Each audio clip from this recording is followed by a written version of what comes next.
Paz y bien, hermanos.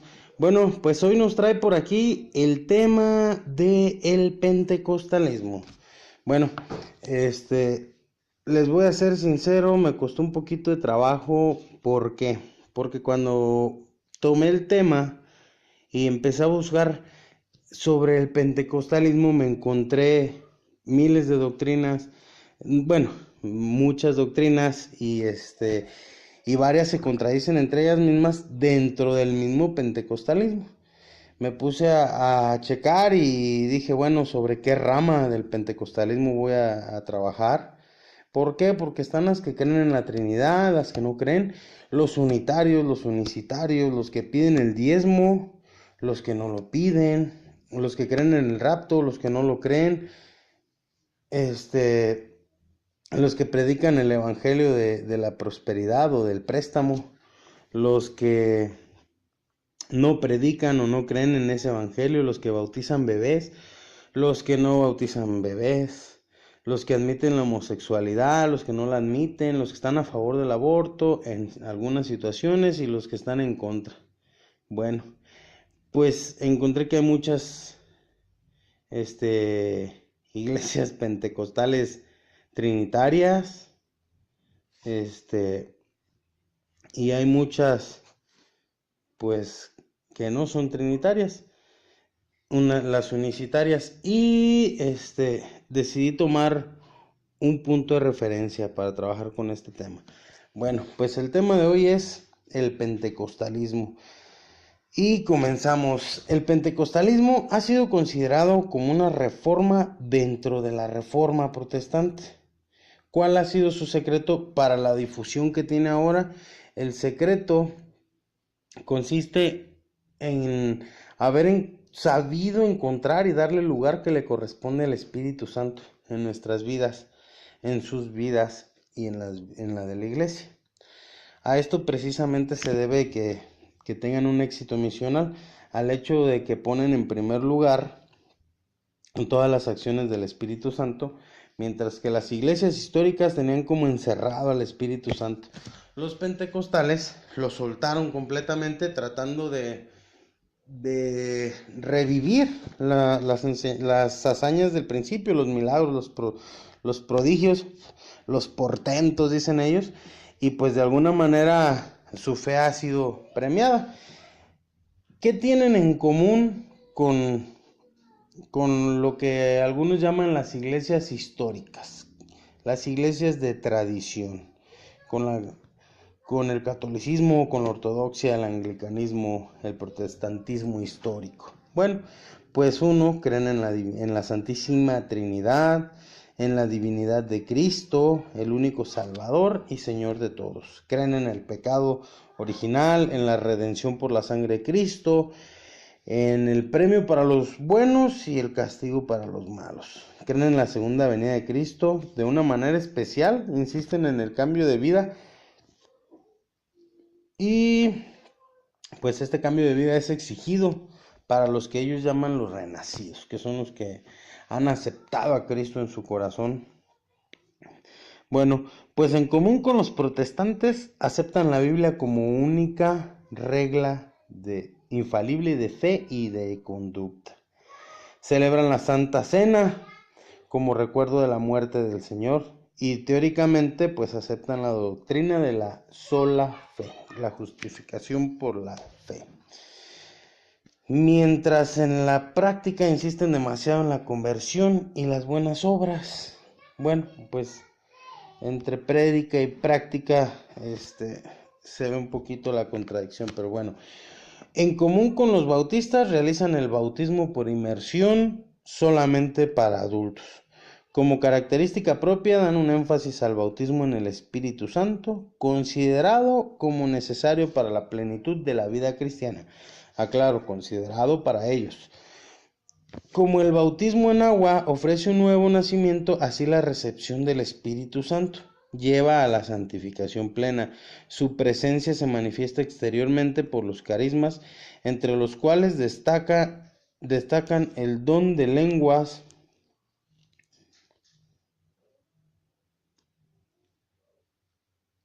y el de curación. mediante la oración acompañada por la imposición de manos.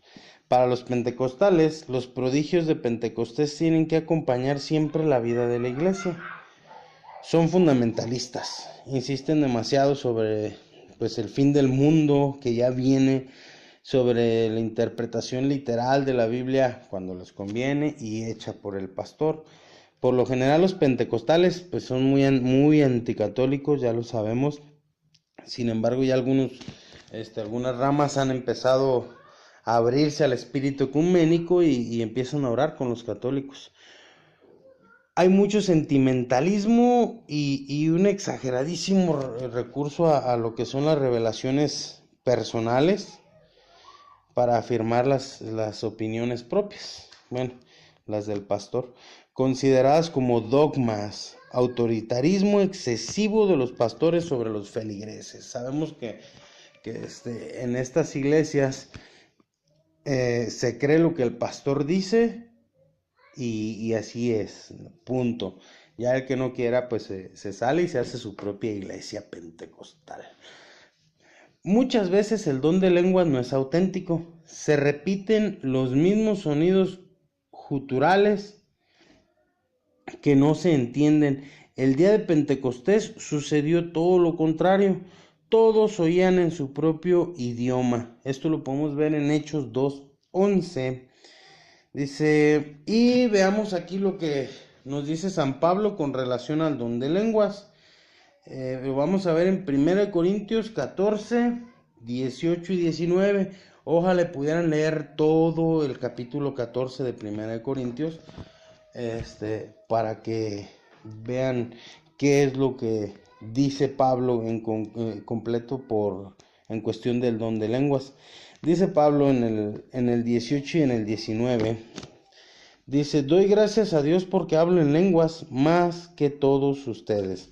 Pero cuando estoy en la asamblea prefiero decir 5 palabras mías que se entiendan y enseñen a los demás antes de hablar 10,000 palabras en lenguas.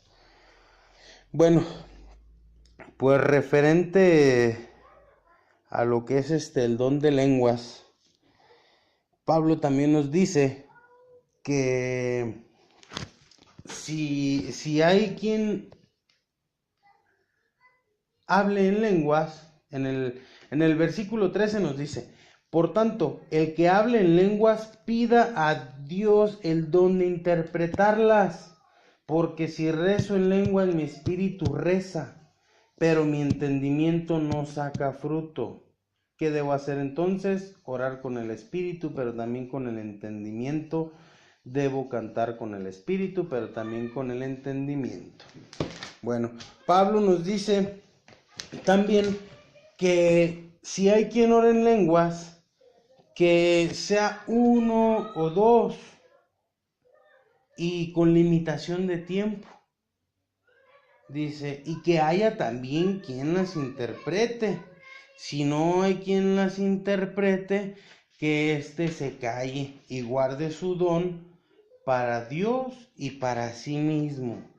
Que éste se calle en la asamblea. Bueno, les voy a leer, está en el capítulo, en el capítulo 14 de 1 Corintios, en el versículo 27, dice Pablo, si se habla en lenguas extrañas, que hablen 2, a lo sumo 3, y por turnos, y que uno les interprete, y si no hay intérprete, que se guarde silencio en la asamblea, y que hablen consigo mismo y con Dios. Bueno, Pablo nos está diciendo, si no hay quien interprete, que estos se callen. Y yo he visto muchos hermanos en muchas asambleas, porque incluso las hacen videos, pasan en televisión, y se hace un mero consumismo del don de lenguas. Pero no he visto que alguno interprete. No hay quien interprete. Entonces, ¿qué deberíamos de decirles? Callados. ¿Por qué? Porque si no hay quien interprete, que estos guarden su don de lenguas para Dios y para ellos mismos. Bueno, ¿por qué no hay intérpretes? Bueno, dentro de lo que es la Iglesia Católica, nosotros conocemos los diferentes dones de lengua que existen y provienen del Espíritu Santo, pero la revelación de Dios es perfecta en la Iglesia Católica a lo que es su magisterio. Bueno, les voy a explicar un poquito, así a grandes rasgos, lo que es, ya cada uno podrá investigar más a fondo lo que son estos dones, lo que es cada tipo de don de lenguas.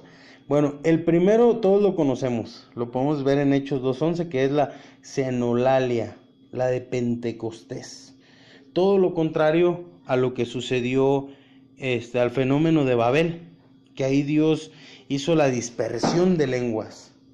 Pues ahora la xenolalia o el don de lenguas de Pentecostés es la reversa o la unión de las lenguas. Dios une las lenguas en el Espíritu Santo, es una sola lengua. Recuerdan que los apóstoles hablaban y cada uno entendía en su lengua materna.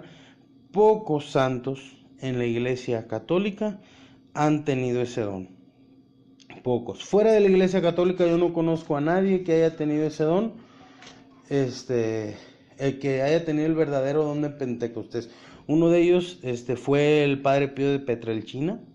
Él confesaba personas de otros países, que tenían otros idiomas, y salían contentísimos porque los había confesado el Padre Pío, y les decían que el Padre Pío no hablaba esos idiomas. Se quedaban sorprendidos. En algunos santos se ha dado. Bueno, vamos a ver lo que es la glosolalia. La glosolalia, ¿qué es realmente la glosolalia? Porque se da mucho en las iglesias pentecostales. Se le dice lo que es la lengua de los ángeles.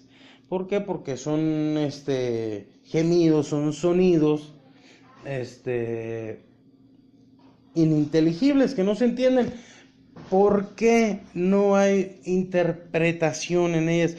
En estas iglesias, la Iglesia Católica no niega que el Espíritu Santo se pose en otros lados, jamás. Pero, ¿qué nos dice? ¿Qué sabemos acerca de lo que es la glosolalia o la lengua angelical? Que es una lengua de alabanza. Son lenguas de alabanzas. El Espíritu alaba a Dios. Por eso no hay interpretación, porque es el Espíritu Santo el que ¿cómo se llama? El que interviene en el espíritu del hombre para que este espíritu le dé alabanza, y no lo entendemos. Y por eso es que no se da la interpretación, porque en la lengua de alabanza no hay, en la glosolalia no hay interpretación. Muchos me dirán, entonces, ¿a qué te referías con que pidan el don de lengua, de interpretar las lenguas extrañas? De lo que habla Pablo en el capítulo 14 de 1 Corintios. Bueno, pues ahí se refiere a lo que es la lengua de profecías. El don de lengua de profecías. Ahí sí, se necesita el don de interpretar. Viene con sonidos y gemidos que el ser humano pues no entiende, y sí requiere el don de interpretación. Aclaro, interpretación, no traducción. No hay un diccionario que diga tal sonido, tal gemido significa esto, no. El Espíritu Santo es el que da significado a esos sonidos, a esos gemidos, y ahí sí se necesita el don de interpretación. ¿Por qué? Porque es profecía, son proféticas, es profético este don de lenguas. Entonces sí debe de haber quien las interprete, y esto sí se da en la Iglesia Católica, gracias a Dios. Principalmente en lo que es los grupos apostólicos, lo que es renovación carismática, se da mucho. Se da el don de lenguas y se da el don de interpretación. Aquí sí se da. Bueno, Y el cuarto don es el don de lengua de liberación, donde ya realmente, ya lo que realmente no es en este caso el sacerdote el que al, al, al, al tener este don de lenguas, no es él el que reprende o el que está orando para la liberación, sino es el mismo Espíritu Santo. Toma posesión de uno el Espíritu Santo y es él el que está haciendo esta oración, reprendiendo o haciendo la liberación de la persona. Estos son los cuatro tipos del don de lenguas, lo que es la xenolalia, que es la de Pentecostés, la glosolalia, que es la lengua de alabanzas, la lengua de profecías y la lengua de liberación. Bueno, con respecto a lo que es el control de los dones. ¿Por qué? Porque en las iglesias pentecostales se da, en algunas ocasiones también en algunos católicos se ha dado, que dicen, bueno, el Espíritu Santo me tomó, y empecé a hablar en lenguas y durante una semana estuve hablando en lenguas y no lo pude dominar. Bueno, pues caen en un fenómeno que no es muy agradable. Pues Pablo nos dice, si no hay quien las interprete, que se calle. ¿Qué nos está diciendo? Que este don de lenguas lo podemos controlar nosotros. Entonces, ¿qué debemos de hacer? Pedirle al Espíritu Santo que dé el control sobre este don, porque recuerden que dice Pablo también, el espíritu de los profetas está sometido a los profetas. Entonces, el don de lenguas da paz, debe de dar paz, es para hacer oración, podemos hacer oración por nuestros hermanos, para alabar a Dios principalmente, y este don nos trae paz. Pero siempre debemos de tener un control sobre él. ¿Por qué? Porque si no va a ser caos. Y sabemos que la iglesia de Dios no es caos. Dios no es un Dios de caos, sino de orden, dice Pablo. Bueno, pues dice, también con relación al problema de la sanación hay mucha exageración. Y a veces se trata sencillamente de un gancho para atraer a la gente sencilla. Pues desafortunadamente sabemos que así es. En sus campañas se usa una fuerte dosis de sugestión y lo que es la hipnosis. A veces hay testimonios inflados y hasta falsos. No faltan los paleros, los acarreados.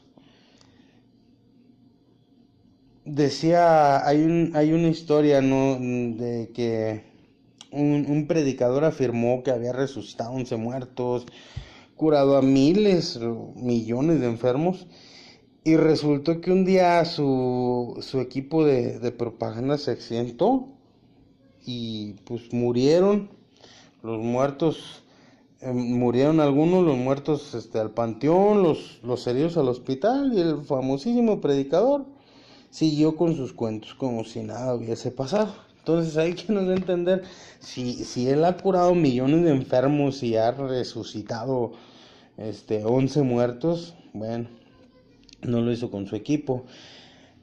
En Costa Rica, se cuenta la historia, esta historia la cuenta Eddie Villalobos, dice que se subió a un taxi y le empezó a hablar de la ¿cómo se llama?, de la palabra de Dios al taxista, y que le dijo, a mí no me hable de eso, yo no creo en eso.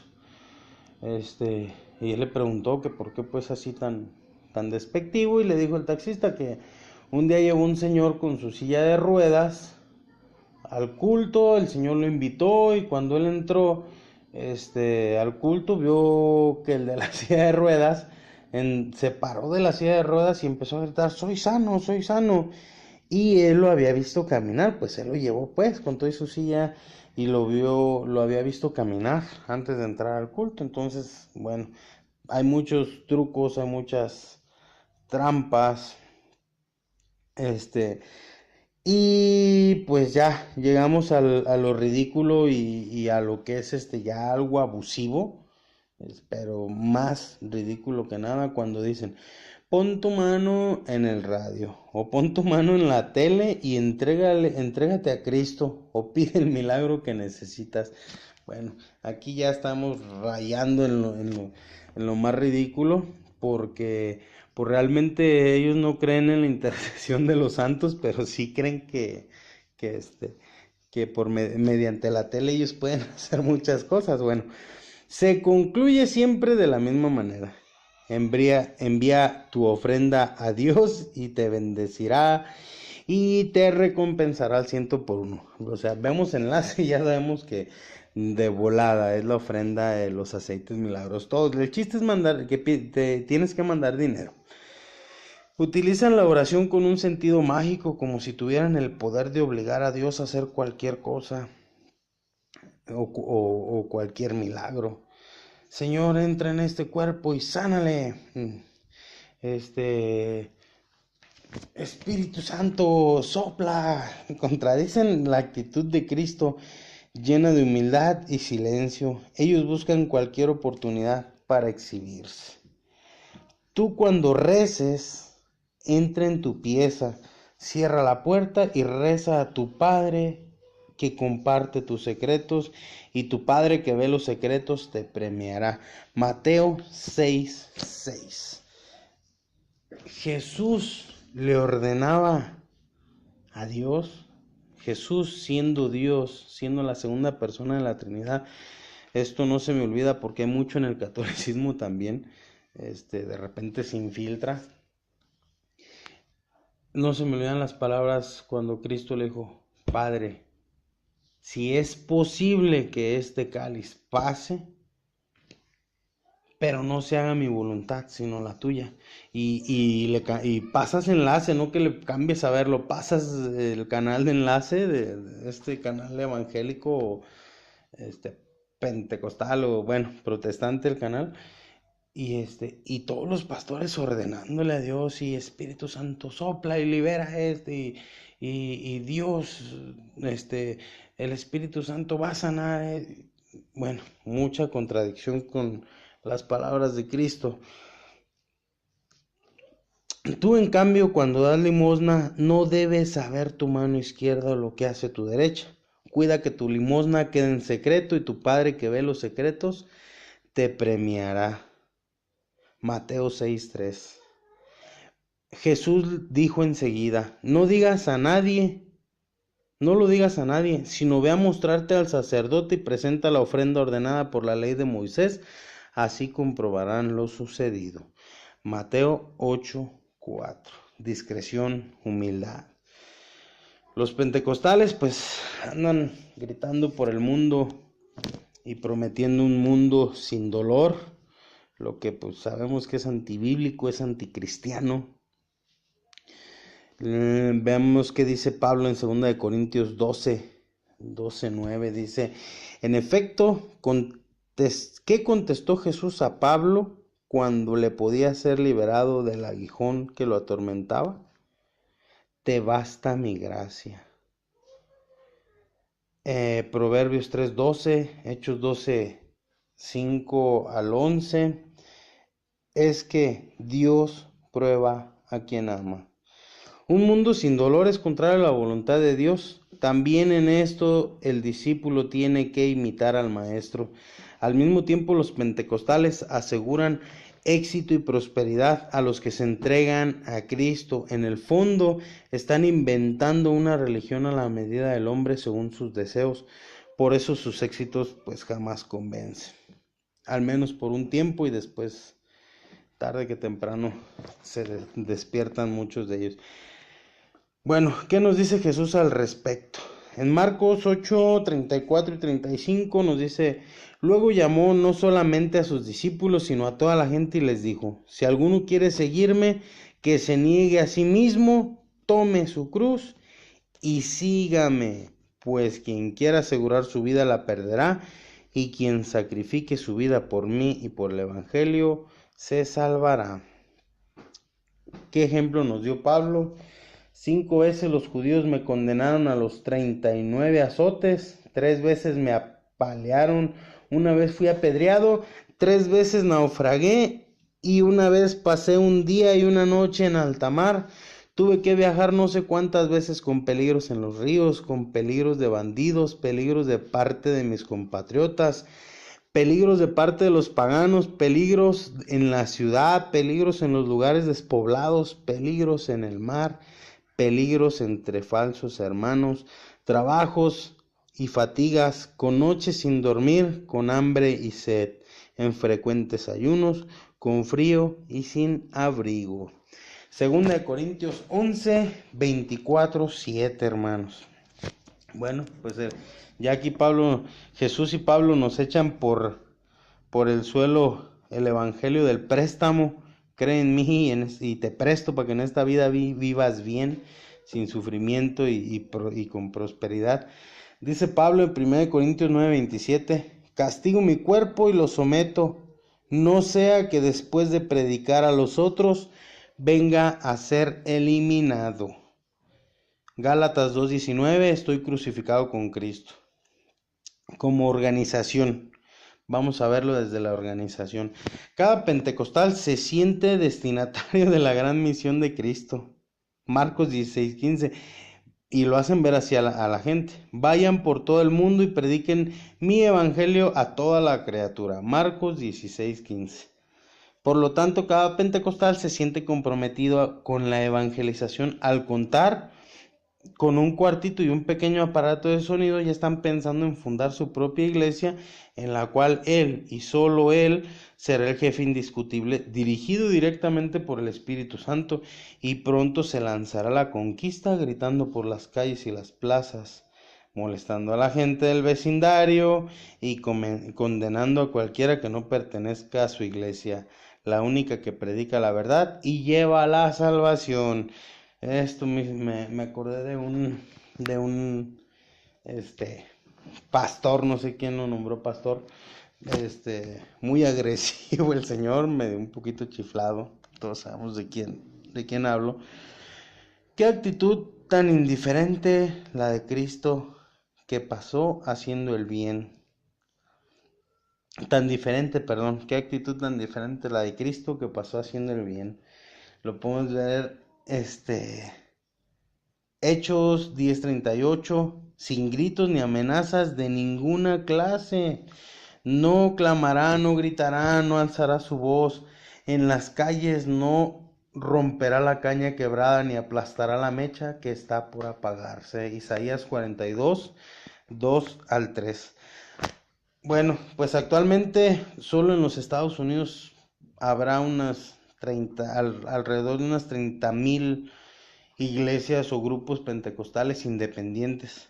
Al mismo tiempo se han ido creando organizaciones poderosas que cuentan con cierta cantidad de miembros. Hay muchas organizaciones pentecostales, como no tienen una idea. Yo me cansé de verlas. Y pues para finalizar, vamos a ver qué nos dice la Iglesia Católica acerca de los carismas, refiriéndonos por lo que vimos hace ratito de lo que es el carisma, el don de curación y el don de lenguas, que es sobre los que ellos mismos se basan. Pues el Catecismo de la Iglesia Católica nos dice en el numeral 799 al 801: extraordinarios o sencillos y humildes, los carismas son gracias del Espíritu Santo, que tienen directa o indirectamente una utilidad eclesial. Los carismas están ordenados a la edificación de la iglesia, al bien de los hombres y las necesidades del mundo. Los carismas se han de acoger con reconocimiento por el que los recibe y también por todos los miembros de la iglesia. En efecto, son una maravillosa riqueza de la gracia para la vitalidad apostólica y para la santidad de todo el cuerpo de Cristo. Los carismas constituyen la riqueza siempre que se trate de dones que provienen verdaderamente del Espíritu Santo y que se ejerzan de modo plenamente conforme a los impulsos auténticos de este mismo espíritu, es decir, según la caridad, verdadera medida de los carismas. Por esta razón, aparece siempre necesario el discernimiento de carismas. Ningún carisma dispensa de la referencia y la sumisión a los pastores de la iglesia. A ellos compete especialmente no apagar el espíritu, sino examinarlo todo y quedarse con lo bueno, a fin de que todos los carismas cooperen en su diversidad y complementariedad al bien común. 1 Corintios 12:7 nos da aquí una cita bíblica en el catecismo. Y pues la iglesia nos dice, la iglesia que tiene la autoridad, que tiene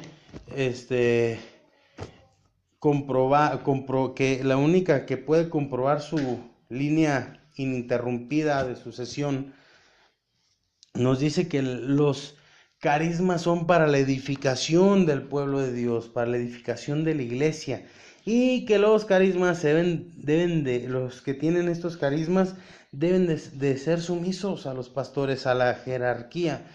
Y pues yo me ha tocado ver en las iglesias pentecostales, le dan mucho énfasis a los carismas, tanto que dejan fuera otras virtudes. Y decía Pablo, yo hablo igual o hablo tal vez más, y lo más seguro es que Pablo tuviera otros dones, no solo el don de lenguas y el de curación. O sea, probablemente tuvo muchos más dones, pero de todos modos él fue una persona sumisa y sacrificada, cosa que no vemos muy seguido. Bueno, pues para terminar, quiero darles una buena noticia y pues mala noticia para algunos hermanos. ¿Qué nos dice la Biblia acerca de los carismas? Pues la Biblia nos dice que los carismas no salvan. Los frutos del Espíritu Santo sí salvan, los carismas no, los dones no. Los dones son para la edificación de la iglesia. Y nos dice Mateo en el capítulo 7, versículo 1, dice: no todo el que me dice Señor, Señor, entrará en el reino de Dios, sino el que hace la voluntad de mi Padre Celestial. Muchos me dirán en aquel día: Señor, Señor, ¿no hemos profetizado en tu nombre, y en tu nombre hemos arrojado a los demonios, y hecho muchos milagros en tu nombre? Entonces yo les diré: nunca los conocí, apartaos de mí, agentes de injusticia. El que escucha mis palabras y las pone en práctica parece un hombre sensato que ha construido sobre la roca. Cayó la lluvia, se desbordaron los ríos, soplaron los vientos y se echaron sobre ella, pero la casa no se cayó, porque estaba bien cimentada sobre la roca. Bueno, pues los que le dicen al Señor, Señor, Señor, no hemos profetizado. Algunos le dirán: Señor, Señor, ¿no sanamos en tu nombre? ¿No hablábamos en lenguas? ¿No orábamos en lenguas? ¿No hacíamos tal y cual milagro? Y aún así el Señor va a descartar a muchos. ¿Por qué? Porque de hecho la palabra de Dios nos dice que los agentes de maldad no puedan hacer milagros, o que el Espíritu Santo no obre en ellos por la fe de aquellas personas que necesitan una sanación, que necesitan una liberación. Pero al final el Señor les dirá: aléjense de mí. ¿Por qué? Porque para hacer milagros, para curar a alguien, para orar en lenguas, para profetizar, hay que tener el Espíritu Santo. Pero aún así eso no te salva, porque el Señor les dirá a algunos, aunque hayan hecho sus milagros: aléjense de mí. Bueno, hermanos, pues los dejo. Esto es todo mi parte con respecto al tema del pentecostalismo. Si quieren profundizar un poco más sobre está el tema de la verdadera iglesia pentecostal en YouTube. Y es un poquito largo, pero ya viene un poquito más explicado dónde realmente cuál es y dónde comenzó. Pues paz y bien, hermanos.